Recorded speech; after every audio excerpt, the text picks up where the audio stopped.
আসসালামু আলাইকুম, আমি জেসি। আপনাদের সবাইকে স্বাগতম জানাচ্ছি আমার চ্যানেলে। আশা করি যে যেখান থেকে দেখছেন সবাই ভালো আছেন। আমরা ভালো আছি মোটামুটি, আলহামদুলিল্লাহ।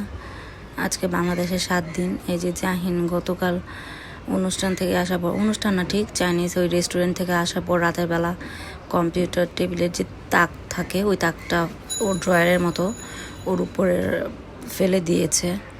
কিবোর্ড যেখানে রাখে ওই ড্রয়ারটা, ওটা তো অনেক হেভি ছিল, তো পাটা অনেক গভীর হয়ে গর্ত হয়ে কেটে গেছে। বাচ্চাটা সারাদিন অনেক কান্নাকাটি করছে। শনিবার দিন আমাদের খুবই এত মনটাও খারাপ ছিল, ব্যথা পেয়ে গেছে। ও তো নড়াচড়া করতে পারে না, ও সহজে কিছু রিকভার করতে পারে না, ও অনেক ভয় পাওয়া যায়। তো ওই যে ওর পাপার কাছে রাইখা এসে আমি নাস্তা খাইতে আসছি এখানে। ভালো লাগতেছিল না, শনিবার দিনটা খুবই আমাদের খারাপ গেছে কেমন জানি। কারণ জাহিন এত কান্না করতেছে, এক পর্যায়ে ওরে বকতাছি, আমি বুঝতে পারতেছি যে ওরে বকা উচিত না, কিন্তু তাও দেখা যায় আমি ধমকাইতেছি। কারণ কি করব, আসলে ও ব্যথা পাইয়া গেছে, এখন সহ্য করতে হবে। ও সহ্য করতে পারতেছে না, একদম পুরো শরীর হাত পা দেখেন পুরো ছেড়া দিছে। একটু পর পর্যায়ে চেক করতেছি, ও অনেক কান্নাকাটি করছে। পরে একটু পরে আসবে ওরে ড্রেসিং করানোর জন্য। তো উনি বলছে যে এটা খোলা রাখতে হবে, এটা আটকায় দিবে না, খোলা রাখলে তাড়াতাড়ি শুকায় যাবে। দেখেন আমার ছোট ছেলেও ভিডিও করতেছে, আমি ওই জন্য ভিডিও করতেছি ওর সাথে সাথে। ও যে অনেক কষ্ট পাইছে বলার বাইরে, ও সহজেই ব্যথা সহ্য করতে পারে না। যাই হোক, আল্লাহ ওকে মাফ করে সুস্থ করে দেখ, এ দোয়াই আসি। তারপর আমি এখানে তাল আর কি আমার হাজব্যান্ড কেটে দিচ্ছে। আমি তাল কখনো খাই না, এই জন্য বলতেছে সবাই যে খেয়ে দেখো, মজা হবে। ভালো লাগতেছিল না, শনিবার দিনটাই আসলে ওই রকম কেমন জানি কাটছে।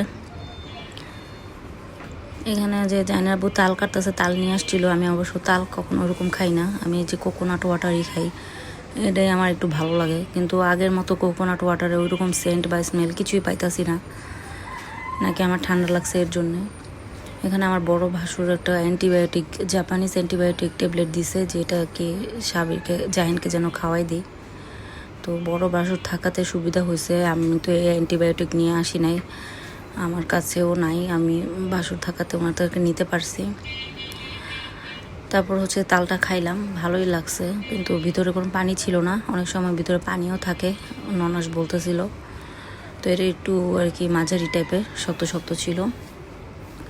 কিন্তু আমার ওই তো সত্যি কথা বলতে আমার আহামরি এত মজা লাগে নাই, হতে পারে আমি খাই না দেখা, এর জন্য আমি আসলে আর পরবর্তীতে আর কোনো ট্রাই করি নাই, একটাই খাইছি। যেন এত কষ্ট করে আমার জন্য খুলে দিছে, এর জন্য। আমার ওই যে তৃতীয় ননাসের ছেলে আসছে, ও এবারে এসএসসি দিয়েছে, তো ও আসে আর কি মাঝে মধ্যে। ওরা দেখা যায় বাচ্চা কাচ্চারা যা মোবাইল নিয়েই তো ব্যস্ত থাকে, বাসায় আসার টাইম পায় না।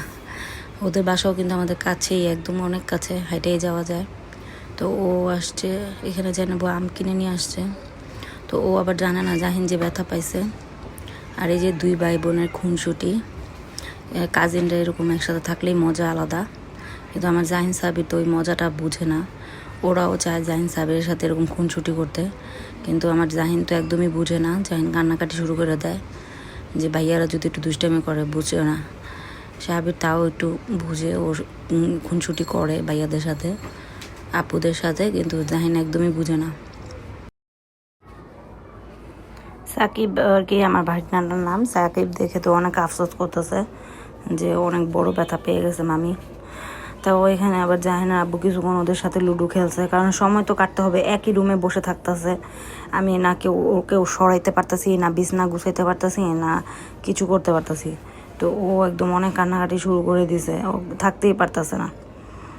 তারপরে যে মলম দিতেছে, একটু পরপর নিজেই মলম দেওয়া দিতেছে, যেন আর কি আল্লাহর ওরে তাড়াতাড়ি সুস্থ করে দেয়। বারবার শুধু জিজ্ঞেস করতেছে, মাম্মি আল্লাহ আমাকে সুস্থ করে দিবে, আল্লাহ আমাকে সুস্থ করে দিবে। তো এই মেডিসিনটা দেওয়ার সাথে সাথে ওর রক্ত পড়া বন্ধ হয়েছে। আমি তো খুব ইমপ্রেস, আমি ভাবছি মেডিসিনটা নিয়ে যাব। আর এখানে একটা মলম দিছে, দেখি কি কাজ করে। কিন্তু আমার ওই যেটা রক্ত পড়া বন্ধ হয়েছে, বায়োডিন নাম, আমি ভাবছি এটা জাপানে নিয়ে যাব অবশ্যই। দুপুরবেলা হয়ে গেছে, এখন যে আমার ভাসুর খেতে আসবে, উনি খাওয়ার পরেই আমরা খাবো। আর এই তো এখানে আমরা সবাই বসে আছি, ওয়েট করতেছি। এখানে কিন্তু সন্ধ্যা হয়ে গেছে, কীভাবে যে সময় চলে যায় সন্ধ্যা হয়ে গেছে। ওই যে একটু পর পর আমার মোবাইল নেয়, আমি তো ভিডিও করতেই পারি না, সারাদিন মোবাইল, আমার মোবাইল দেখা যায় সাবির নিয়েই রাখে। আর আমার ছেলেটার শরীরটা ভালো লাগতেছে না, ও পায়ে ব্যথা একদম কাবু হয়ে গেছে, সারাক্ষণ একই জায়গায় শুয়ে থাকতে থাকতে টায়ার্ড হয়ে গেছে। পরে আমি যে সন্ধ্যার সময় একটু নুডলস রান্না করছি। এই ভিডিওগুলি কিন্তু করছে আমার ছোট ছেলে, মানে বাসায় তো কেউ নাই, যে আমার ভাগ্নি থাকতো যে ওকে দিব। আমার ভাগ্নি কোচিংয়ে গেছে, আর আমার ননাস গেছে বড় আপার বাসায়, বড় ননাসের বাসায়। তো এর জন্য দেখা যায় আমি বানাইতেছি, আর আমার সাবির ভিডিওগুলি করছে। আমার ভালো লাগছে যে আমার ছেলে আমার পিছন পিছন পর্যন্ত এই যে ভিডিওগুলি করে দিছে আমার। আর এখানে আমার খুব মজা লাগতেছে, ও আমার সব ভিডিও করে দিছে, ওকে বলতেও হয় নাই। এই যে ডিমের ভিডিও, তারপর হচ্ছে রান্না করছি, যে একটু পরে দেখবেন কড়াইয়ের সামনে পর্যন্ত নিয়ে গেছে ভিডিও।